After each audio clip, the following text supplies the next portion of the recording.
I invited him into my house, and a few minutes later he took his tool out, and I was surprised by its size. I had never seen anything like that before. I am a quiet woman with homely habits. I have always enjoyed the serenity that my daily life provides. But today, I feel the need to share something that has profoundly changed my perspective, something that happened on an ordinary day, but that took a surprising and unexpected turn. I need to tell this story, and I hope you listen to me without judging me, because what I am going to tell may sound unusual, but I want you to understand that I am only human, subject to emotions and moments of weakness. It was a warm, sunny morning, and as usual, I was at home doing my household chores. The usual routine: sweeping, tidying, organizing, cleaning. With the house empty, my husband at work and my children at school, I take advantage of these moments of solitude to lose myself in music and the rhythm of the tasks, almost like therapy.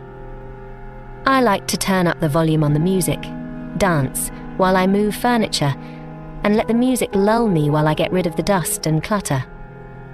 That particular morning, the music echoed through the corners of the house, and I was so immersed in my task that I didn't even hear the doorbell ring. I was in a towel, focused on the rhythm of the music, while the sunlight streamed through the windows, illuminating the floor as I swept. What I didn't know was that a friend of my husband's named Pedro had stopped by to return the lawnmower he had borrowed a few days earlier. He tried calling me a few times, but when he got no answer, he decided to show up in person. After ringing the doorbell a few times and getting no answer, Pedro decided it would be best to leave the lawnmower in the backyard. As he passed the dining room window, he saw me dancing and cleaning, completely unaware of his presence. What happened next was something that, even today, leaves me somewhat disconcerted when I remember it. Pedro stood there, watching me for a few moments. He seemed fascinated, perhaps even surprised by the unusual scene of a woman, apparently so demure and reserved, moving so freely and loosely to the sound of the music, without the slightest concern for the outside world. He stood for a considerable time, without me noticing, watching me through the window. When I finally noticed his presence, I felt a jolt of adrenaline run through my body.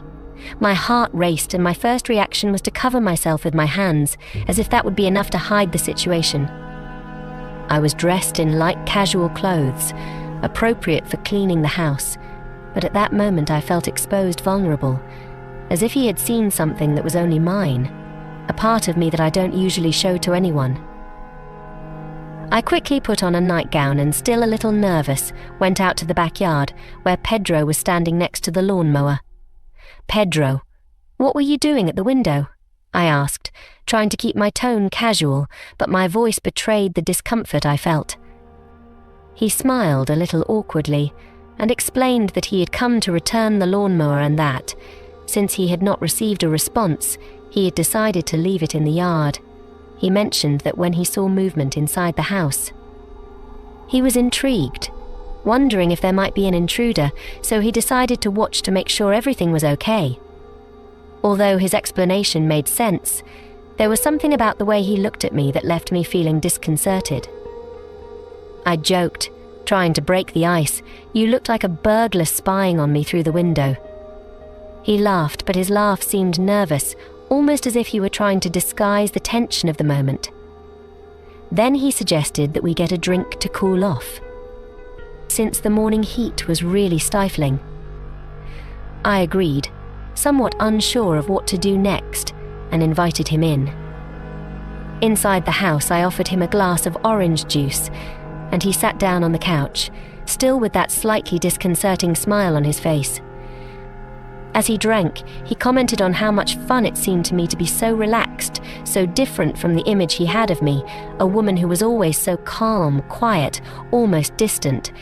His compliments took me by surprise, and I confess I felt a little flattered. It was rare to receive this kind of attention, especially from someone so close to my husband. Pedro seemed hesitant, as if he was afraid I might misinterpret his words, but there was a glint in his eyes that suggested something deeper, something he might want to say but couldn't quite express. I tried to play it off, saying he was exaggerating and that it was just a normal day for me, but he insisted, saying that there was something about that morning, something about the way I moved, that had captivated him in a way he couldn't explain. It made me a little nervous. I knew I was starting to get into dangerous territory, and something inside me was telling me to stop the conversation, but at the same time there was a curiosity, a growing emotion that I couldn't ignore. When he finally decided to leave, I noticed that he was visibly agitated. There was a tension in the air, and it affected me in a way I hadn't expected. I had never felt so watched, so desired, and it caused me a mix of discomfort and excitement. Pedro approached me once more, and this time before I could react, he kissed me. It was an unexpected kiss, and for a moment I was completely paralyzed. My lips parted slightly, and I let myself get carried away by the moment, something I never thought would happen. Soon after, I felt a wave of guilt wash over me. What had I done? How could I have allowed this to happen? But at the same time, there was a latent desire, something I could no longer control. Pedro seemed equally confused. He took my hand, apologizing repeatedly, and I just watched him, not knowing what to say or do.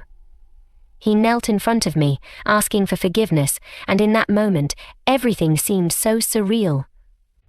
I offered him my childhood bracelet, which was on a nearby shelf, as a symbolic way of asking for peace, of trying to calm the situation. He took the bracelet and smiled, and that somehow eased the tension between us a little. We sat together on the couch, and for a brief moment we forgot everything around us. He put his toy soldier inside my doll, and that made me the most desired and loved woman in the world. For a moment I almost cried, but I realized that it had been the best thing that had ever happened to me. From that moment on, everything changed.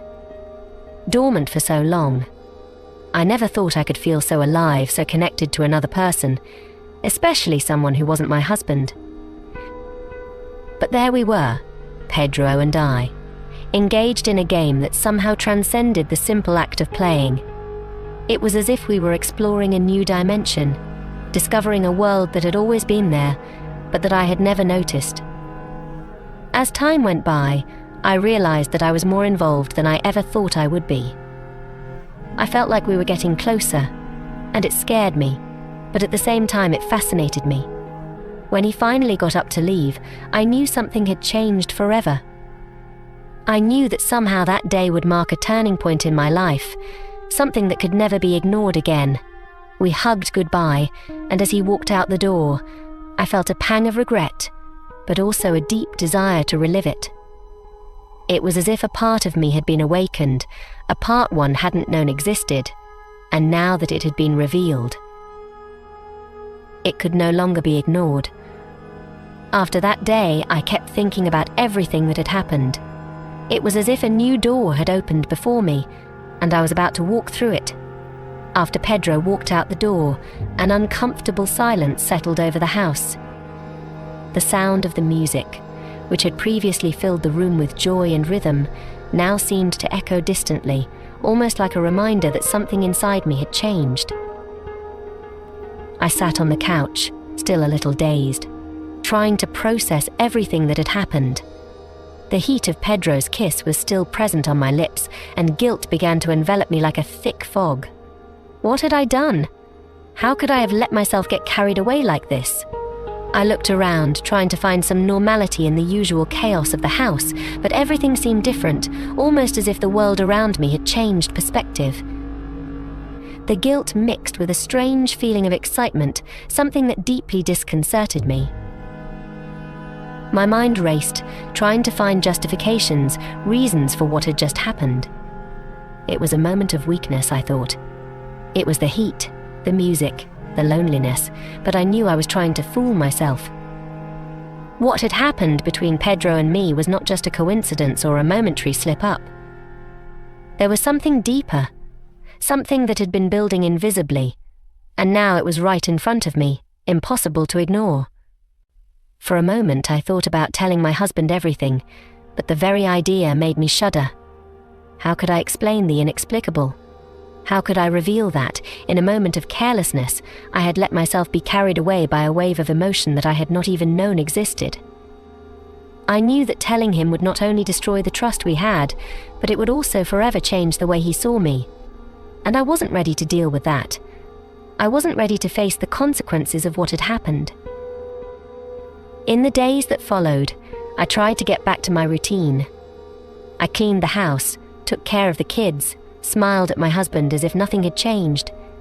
But inside, I felt like there was an open wound, something that throbbed every time I remembered that kiss, that moment of intimacy with Pedro. I avoided him, of course. Whenever he came to visit my husband, I would find an excuse to stay away so I wouldn't have to face him, so I wouldn't have to deal with how he felt. Pedro seemed to understand, though. He also kept a respectful distance, and although our eyes occasionally met, we didn't exchange a single word about what had happened. But even without speaking, there was a palpable tension in the air, something unspoken but clearly present between us. It seemed like we both knew that that moment was just the beginning of something bigger, something we couldn't just erase. As time went on, I began to question myself even more. Could it be that that episode with Pedro had awakened something that my marriage had long been unable to do? I loved my husband. There was no doubt about that, but the routine had become so predictable, so mechanical, that I wondered if what had happened with Pedro wasn't my own subconscious trying to show me something. There was an emotional void that I hadn't even known existed, and Pedro, with his casual and easygoing manner, had found a way to fill it. Still, feelings of guilt and desire warred within me. I knew that what had happened could not continue. I knew that giving into this new reality would mean betraying everything I had built alongside my husband and my family. But at the same time, the idea of returning to the monotony of my previous life terrified me. Was it possible to reconcile both worlds? Live my life responsibly, but still find space for this new emotional discovery. One night, while we were having dinner, my husband, unaware of the turmoil inside me, casually asked about Pedro. He mentioned that his friend had mentioned how much fun he had had coming over that day, and how he seemed more cheerful than usual. My heart raced. The mere mention of his name was enough to bring back all the memories, all the emotions of that day. I tried to respond naturally, laughing at the situation, but inside I felt like I was about to explode. After that dinner, I decided that I needed answers. I needed to understand what was really going on inside me. What did Pedro represent? Was it just a temporary escape? A physical attraction? Or was there something more, something deeper that I didn't want to admit? A few days later, I gathered up the courage and sought out Pedro. I knew I shouldn't do it, that I was playing with fire, but something inside me needed clarity. I needed to understand what had happened and why it had affected me so much. I found him at the coffee shop where he usually went on the weekends. When he saw me, his eyes widened in surprise, but soon that characteristic smile appeared on his face. We sat at a table in the corner, away from the curious gazes of the other patrons. For a while we were silent. We didn't know exactly how to start this conversation. I nervously fiddled with the cup of coffee in front of me, while Pedro watched me with that look that, somehow, always made me uneasy. Finally, he broke the silence.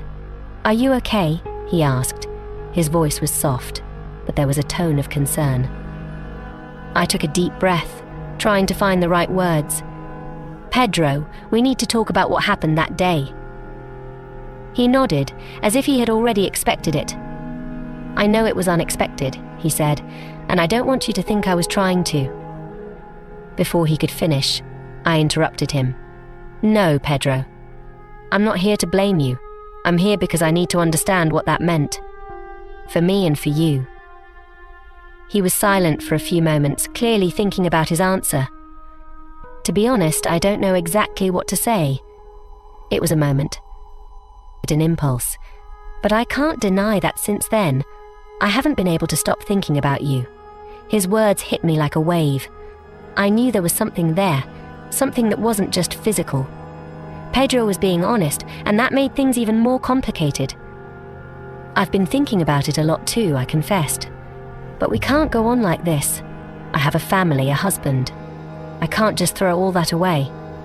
He nodded again, understanding. I know, and I respect that. I don't want to be the cause of any problems between you and your husband, but at the same time, I can't ignore what I feel. The weight of reality fell upon us at that moment. We knew there was something special there, something that could not be easily ignored or erased. But we also knew that the consequences of following that path would be devastating. We sat there in silence, both lost in our thoughts, trying to find a way to move on without hurting ourselves or those we loved. We decided that, as difficult as it was, the best thing to do was to walk away. There was no other solution. I needed to focus on my family, on my marriage, and he needed to focus on his own life. But that conversation, that mutual understanding, brought us both a sense of peace, as if we had finally closed a chapter that somehow needed to be concluded. Back to my daily life, I tried to bury the memories of that day with Pedro. Little by little, I returned to my routine, focusing on what really mattered. But deep down, I knew that that episode, that sunny morning, had left an indelible mark on me. A part of me would always remember Pedro, how he made me feel alive, wanted. But now, more than ever, I understood that some emotions, no matter how intense, need to be left behind. As it always does.